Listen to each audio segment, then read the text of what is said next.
പിടിച്ച് ഫൈൻ അടിച്ച് മുടിപ്പിച്ച ഒരു സമൂഹമാണ് ഞങ്ങൾ.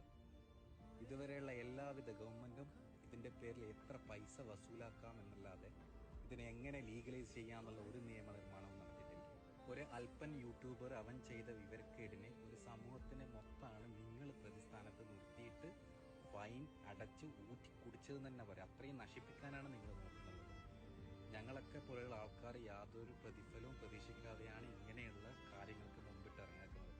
ഇനിയെങ്കിലും അധികാരികൾ ഇത് ഫൈൻ അടിച്ച് ഞങ്ങളെ ഉപദ്രവിക്കാതെ ഇത് ലീഗലൈസ് ചെയ്യാനുള്ള നിയമനിർമ്മാണങ്ങൾ അതാണ് പുറത്തുള്ള രാജ്യങ്ങളിൽ ചെയ്യുന്നുള്ളത്. അവർക്കൊക്കെ അറിയാം ഇത് ആവശ്യമുണ്ട്.